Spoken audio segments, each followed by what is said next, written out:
I'm Command Master Chief Steph Bass. I would like to discuss how the Naval Special Warfare Center trains future SEALs in and around the water. Water competency is a core skill for Navy SEALs, and in this video you'll see some examples of our training curriculum. It does not matter what your swimming proficiency is when you get here, whether you've never seen the ocean or you're an Olympic swimmer. You need to be prepared to execute some of the world's most dangerous missions in unforgiving environments against hostile forces. Keep in mind that if you are someone who wants to be a Navy SEAL today, your training will be different. You should be training for the physical screening test, not for basic underwater demolition SEAL training. Take it one step at a time. What I'm about to show you is part of a training process that we teach, step by step, to new students. You can find out more about the physical screening test and how to train for it on our public website, SEALSWCC.com. Let me begin by explaining how and why we conduct this training, outline our approach to safety and professional standards. There are three main points I want you to remember from this video. We take a progressive approach to water competency. We build up the student confidence and comfort in the water as training increases in complexity. It's a carefully planned crawl, walk, run curriculum. Every evolution features safety protocols, including experienced supervision, medical response, and an appropriate instructor-to-student ratio. If you want to be a SEAL someday, you should not be conducting any risky training on your own. All of our aquatic skills are ultimately put to the test in real-world scenarios. There isn't a water competency evolution in our curriculum that does not contribute to skills used in feet-wet missions. This is where all of our training is critical to mission success and the safe return of our team. The training begins after a prospective SEAL student leaves recruit training. The recruit will attend Naval Special Warfare Preparatory School for 2 months of basic swimming in a pool to work with fins and build up endurance until they pass the water competency exit standard, which is a 1,000-meter swim with fins in 20 minutes or less. When they arrive here at the center for orientation, they continue to work in the pool, but also swim in the ocean.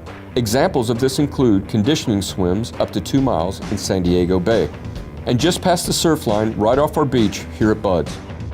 All of this is to build them up for first phase, where they will conduct pool evolutions, like knot tying, a 50-meter underwater swim, and drown proofing. Here is one of our Buds instructors to explain more about drown proofing.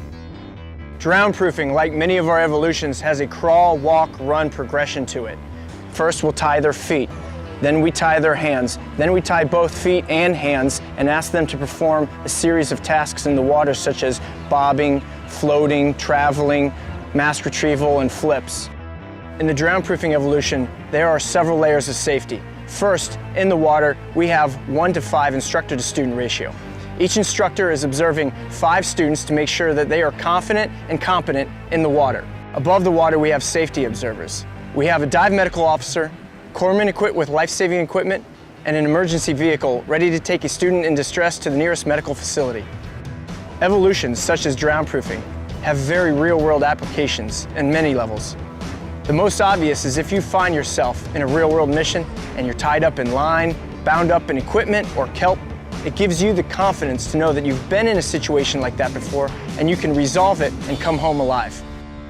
Our training methods are developed over decades of lessons learned and best practices. Operational risk management procedures are briefed and practiced. Students are empowered to call for a training timeout if needed to address any safety concerns. Safety is number one. So once again, if you want to be a SEAL someday, you should not conduct risky evolutions.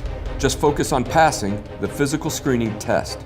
No one expects you to swim 50 meters underwater as soon as you arrive. And we certainly do not want you to conduct drown proofing on your own. Every evolution that we conduct in the water at Buds can be applied to a real-world mission. Those progressive long-distance swims give us the endurance to swim to an objective from the sea, carrying a 60-pound ruck and weapons through harsh surf, riptides, over the beach into enemy territory. Whether it's parachuting into rough seas in the middle of the night or climbing into a helicopter from a boat in unsteady conditions, every SEAL has the confidence and skill of having trained at Buds to respond to adverse sea conditions underwater or over the water while achieving the mission objective. Basic through advanced aquatic skills learned at the Naval Special Warfare Center form the heart of our Sea Warrior skill set. Our supreme competency in the water is what distinguishes us from other special operations forces as the maritime component of the United States Special Operations Command.